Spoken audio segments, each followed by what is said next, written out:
There are parts of Mexico that are governed by cartels, where there is, in fact, I think I heard last night 2 more people were murdered in Mexico City associated with the mayor of Mexico City. The political violence there is real. Tavo, that is U.S. Secretary of State Marco Rubio, worrying a lot of Mexicans, if I'm honest, talking about whether or not you might need some sort of U.S. intervention to deal with all that violence going on in Mexico, specifically the political violence. What is political violence? It is violence aimed at actors within politics, so that can be candidates, mayors, presidents even, and the people who surround them, their staff. In this case, the really, really sad news was that he's not entirely wrong. He was talking specifically about the murder of 2 high-level advisors of Clara Burgada, Mexico City's mayor, who were gunned down by an assassin in broad daylight in Mexico City. This rightly caused a lot of anger, but maybe mostly for the rarity of the event. When people think of Mexico, they think of a lot of the violence, and that's true, but political violence is a beast on its own. So that's, I think, what we should be talking about today, the nature of political violence in Mexico.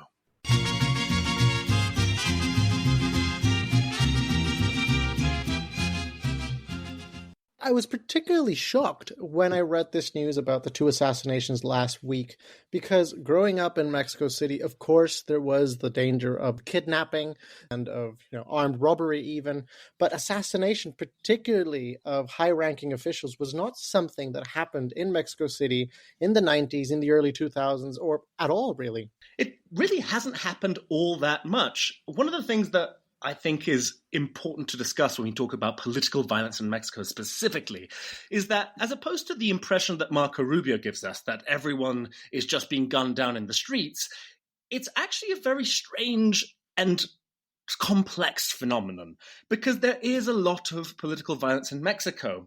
And in fact, it's been getting worse. Back in the year 2000, under President Fox, there were 58 homicides born of political violence. Under the next president, Felipe Calderón, between 2006 and 2012, it was 176. The next president, Enrique Peña Nieto, between 2012 and 2018, 493. And the previous government, under Andrés Manuel López Obrador, from 2018 to 2024, we saw well over 500 acts of political violence, and specifically murder based from political violence. Wow, that is an amazing increase. But how much of that was in Mexico City? Like, virtually none of it. This is what's interesting. Of course, 2025 has been a terrible start. We've got this very high-profile murder, but what caused most shock was how rare it was. It happened in Mexico City, where we don't see much of this sort of political violence. It happened to 2 high-level functionaries in the sort of, we'll call it the state level, even though Mexico City is a beast of its own, but it's equivalent to that, which is very rare. And then there's the fact that we don't really know what happened. I think that's the least strange aspect of this particular case, because there's so much misinformation, because political violence tends to be something that criminals do in a sort of covert way to send a message. The question is, what sort of message? Usually we can more or less tell, because 75% of political violence in Mexico happens at the municipal level, the local level. It's so rare to see federal officials get affected, and it's pretty rare to get state officials and their sort of staff affected. It's all happening at the municipal level. It's sort of predictable in some senses, because you get a lot of violence against indigenous people in rural areas, in places sort of far away from the main centers of power. But unexpectedly, it doesn't necessarily follow the pattern of violence in Mexico. So places like Zacatecas, like Colima, have quite low indexes of political violence, whereas places like Chiapas do. Despite Zacatecas and Colima having become very dangerous in recent years for the average person. Exactly right. Very, very high rates of violence and murder in some of these states with quite low political violence. That has a lot to do with the local dynamics, right? It's a very localized phenomenon. It's often drug cartels, organized crime. And that's the sort of interesting thing to me about the modern version of political violence in Mexico. Historically, political violence was conducted by the state. In the 1970s, you had the so-called Dirty War, which is more or less being uncovered nowadays, showing enormous amounts of violence against perceived opponents of the regime. People, the classic Latin American scene of people getting tossed out of helicopters into the sea. Well, that's definitely true. It's important to note that the dirty war in Mexico and state violence in general during the PRI was never quite as terrifying and at the scale that it reached in places like Chile, like Uruguay, like Argentina. Yes, there were acts of violence from the state towards the general population, but it must be said that those were generally quite limited in scope. Absolutely.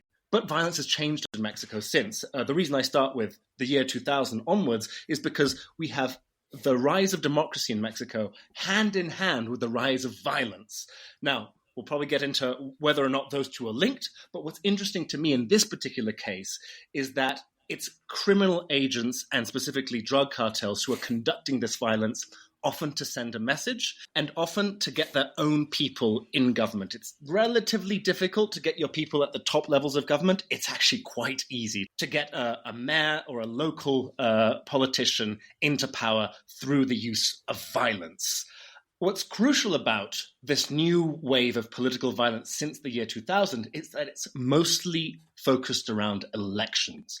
Electoral-based violence is where most of the political violence happens. Now, when I say that, lots of people are going to think of 1994, which was one of the biggest and most controversial acts of political violence during a campaign, which was the murder of Donaldo Colosio, who was the official PRI candidate, the ruling party that was about to lose power in the year 2000, but at the moment he looked like a transformative candidate and then was gunned down at a campaign event. And I think this is really one of the most extraordinary and traumatic moments, particularly in political history in Mexico for the 20th century, particularly after the revolution, because the PRI did a wonderful job of keeping control of the country. It was, particularly at the highest levels, very, very stable. And the notion of a presidential candidate being assassinated in broad daylight was something that just people couldn't really fathom. Just to give you an idea, to date, since 1928, not a single sitting president of Mexico has been assassinated, nor have there been any proven assassination attempts. Similar stats apply for governors. There's some questions about assassination attempts for governors, but no sitting governor has been assassinated in almost 100 years.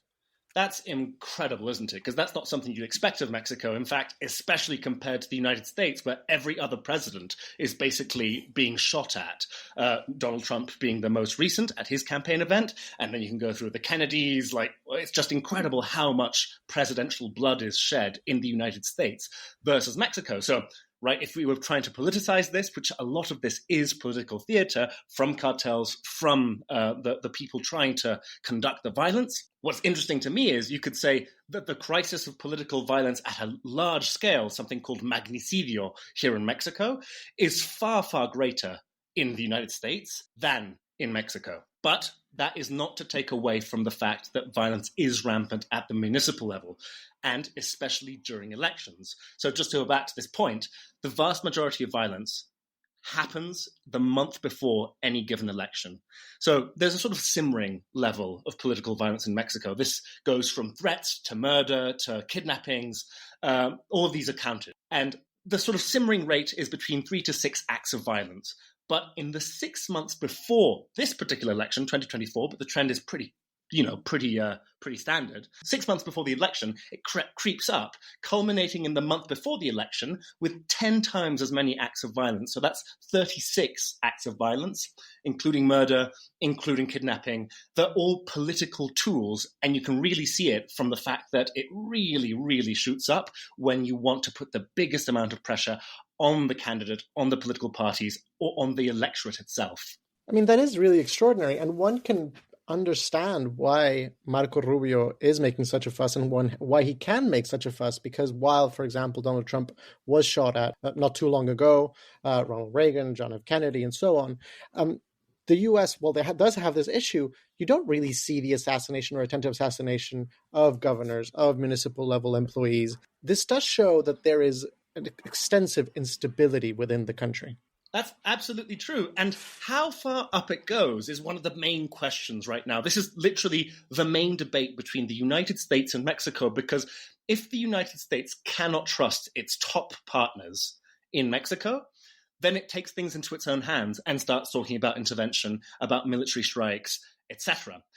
this is where it gets a bit murky, because there's a study, and I want to emphasize that this is quite an old study, but it was interesting to me. Between 2006 to 2012, we live in a completely different political and social reality in Mexico right now. But it's an important study because it showed that political violence was more than twice as likely to happen in municipalities where the local candidates at the municipal level were different from the state governments. They were opposing parties. What does that tell you? That at the state level, there is a deal with crime, or the state itself is conducting the political violence. Now, we don't have studies that tell us that to date, but you can start to see inklings of how this might be the case, specifically coming from the United States. The fact that the governor of the state of Baja California recently got her visa revoked with little to no explanation leads one to understand that at least the United States thinks that many sitting governors are in cahoots with organized crime, whose main way of exerting political pressure is through political violence. And I mean, this has been said to one degree or another for a very long time. We've spoken about how Mexico got so violent in another podcast. And there we talked about how Felipe Calderón, when he came into office in 2006, received this intelligence from the U.S., highlighting how many municipal level leaders and state level leaders, members of the judiciary, and so on, were really in the pocket of the narco and therefore couldn't really be trusted. But no one's ever seen this intelligence. We just have to believe it, right? And there have been a lot of deaths of very high-ranking individuals that are not officially assassinations. But when you look at the details, they look really suspicious. And I think this brings us to a really important topic in politics in Mexico, which is the role of rumor. Now, some might say conspiracy theories, but I want to focus on rumors specifically. Here's a quote that I really like. It says, "So they say, that is, by those who know, or at least claim to know, for only they possess the means of knowing, and the rest of us must rely upon their testimony." Now, that is a quote from Álvaro Uribe from a book called Expediente del Atentado, Case File of an Attempted Assassination. And it focuses on an attempted assassination that happened in 1897. But there's several chapters in the book that bring in rumors as sources, really, to try to understand what happened in this attempted assassination. And the reason for this is not just that Uribe is looking for a quirky way to tell a story. It's that Uribe is showcasing something that is used widely in politics in Mexico, which is rumor as a source of political information and of political power. Now, I want to focus a little bit on the history of that, which I think is super interesting, because the idea of instrumentalizing rumor is something that has been studied widely. It happens in many places. But in Mexico, it's particularly interesting because it's been particularly extensively used. And that comes from the PRI. So the PRI, who ran government from the 1920s to the 1990s, effectively as a dictatorship, became a true master of using rumor for their own devices. Now, rumor was particularly useful because the PRI controls the country effectively for 70 years, but it doesn't do so with an all-out authoritarian sort of regime. It's not the Gestapo, the KGB, it's not the Stasi. People lived in peace in general. People weren't afraid of being, taken away by the government on their day-to-day. And yet they kept control of this vast, very diverse country. And rumor played a key role because what rumor afforded the government was the ability to take credit for stuff they hadn't done and allow them to seem all-powerful. At the same time, it allowed them a possibility of plausible deniability to say, that wasn't me, even though it had been them. And obviously, that can be applied to a million things. But let's take, for example, the case of assassinations. Let's say that there is a very annoying and vociferous member of the opposition, and they die. You had nothing to do with it, but it is convenient for people to think that you had something to do with it. Or maybe you did kill them, but you don't want people to say it was you. So you use rumor to say, no, it wasn't me. Or maybe was it? And that sort of trope was incredibly important in the course of the years of the pre-regime. And of course, as the PRI lost control of the country in the 80s and 90s with growing crises, political violence grew in the midst of growing political and economic instability. So there's the question of, Was the state killing people to bring people back into line? Or were people being killed because the state had lost control? And it was probably both. But because we couldn't know, and rumor had been used so much for so many decades, the role of rumor just continued and continued to grow.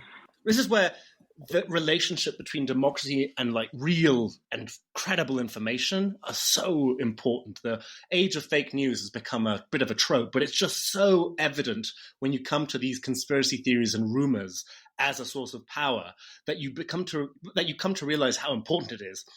Mexico is about to go into another election, literally in the next couple of days, on Sunday, the 1st of June. And it's going to be an election like none other that Mexico's had. It's the judicial election. It's a very confusing election, and yet it's been particularly scarred by the fact that people think that organized crime is going to enter the judicial system through these elections. And what's interesting is a lot of the violence that we tend to see hasn't quite emerged, mostly because, I'd say, the power structures that make it evident who's going to win or who your main contender is haven't really emerged yet. I think it's a very confusing election. And the people who I most admire have been the organizations and media outlets that have really focused in on trying to identify which candidates have been accused of corruption, which candidates are literally the lawyers of known drug lords, and expose that information as the election has gone on. We'll call it the integration of transparency in a very convoluted and opaque process has, I think, really helped to dissipate a lot of the violence we're used to seeing. As soon as the structures, you call them parties, call them political apparatuses, start to be created, as soon as it becomes evident who your main contenders are, I think you start to see a lot more violence emerging. You see the factionalism, and I think that's what we saw towards the end of the 20th century, factionalism arising, ways of trying to deal with opponents before they even got to the ballot. And the reality is that even though political violence had grown a lot in the course of the 20th century under the PRI, it's after the PRI leaves that things really get out of control. There is a long list of assassination attempts and assassinations that happen linked to people who want to destabilize the PRI. But then once the PRI is out, these cases continued and continued to grow. And some of them are incredibly suspicious and have created such vast conspiracy theories precisely because it would make sense that those in power would orchestrate these kinds of assassinations.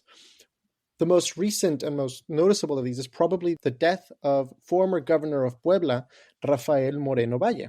Rafael Moreno Valle was not just a former senior state-level official, he was the rising head of the opposition. He was really the only person who could realistically pose a threat to the government of Andrés Manuel López Obrador and the possible continuation of the regime that he was creating. And Rafael Moreno Valle, on Christmas Eve, dies in a helicopter crash right as it is becoming clear that he is going to be this very important figure of the opposition. Now, officially, he wasn't assassinated, but if I were to assassinate someone and I was sitting in government, this is probably the person that I would pick. Now, you would say, well, helicopters don't fall from the sky very often, so it must be the case that he was assassinated. Well, in Mexico, a surprising number of helicopters do fall from the sky for a variety of reasons. The topography is very particular. People refuse to follow security protocols because, they're high and mighty and say, I don't care, I want to fly right through the storm, it'll be fine. So it could be that he wasn't assassinated, but it could be that he was. And so the rumor and the conspiracy surrounding this continue to grow. And so does our perception that political violence continues to grow. One of the things that I think Mexico is going through as we speak is a transition from this mentality that the state is in charge of everything and therefore is probably behind some of the most nefarious and seemingly coincidental deaths, Moreno Valle, etc., right? But we've entered a new age, I believe, which is a slightly scarier one, because the previous vision assumes that there's an almighty state out there to get you, but, someone's in charge. Whereas I would argue that the growing rate of political violence in Mexico is very linked to the fact that nobody's in charge. It's very much run on local political elites, on organized criminals with local fiefdoms, and that's where you see so much of that violence at the local level, because that's their point of entry.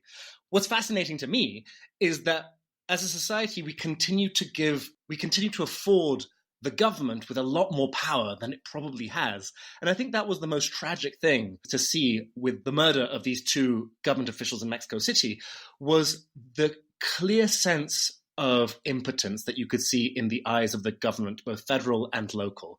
It was the fact that these people from the ruling party are very, very keen to show that they're in touch with the people. They have quite lax security measures, and they like to walk amongst the people without being surrounded by bodyguards. We might be coming to an end of that. And I think the fact that you could see that in Claudia Sheinbaum's eyes when she announced it, the sort of teary press conference given by the mayor of Mexico City, very, very sad, because it did seem to mark the end of a political era for these folks, the end of a trust that you can have for being out and about amongst the people without fearing for your life. Yeah, I fully agree with that. What's terrifying about that is that it reminds me of that scene from James Bond where Judi Dench is talking to some committee and she's saying, well, what I'm terrified of now is that our enemies are no longer known to us. They live in the shadows.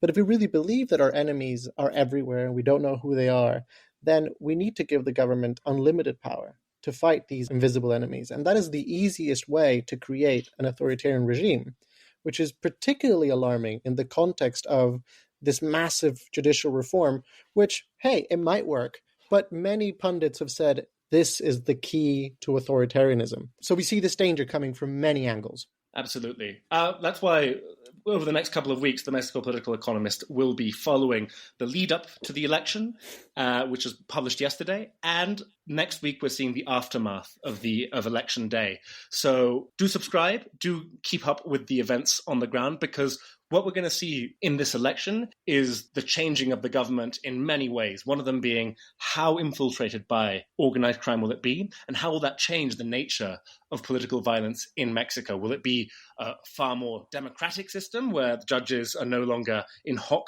to criminals and business interests? Or will we be in a new situation in which justice has been captured by criminals or political parties? And how will that change the way that violence is performed across the political scene? We'll keep you up to date. But for now, I am Tavo Figueroa. And I'm Alex Gonzalez-Ormerod. And this is Mexico, the podcast. Every 2 weeks, we take you through Mexico, its history, economics, politics. And why you, wherever you are in the world, are deeply affected by it every single day. Do remember to subscribe to the Mexico Political Economist, and if you're listening on Spotify or Apple Podcast, don't forget to subscribe there and give us a like and a comment. Till next time.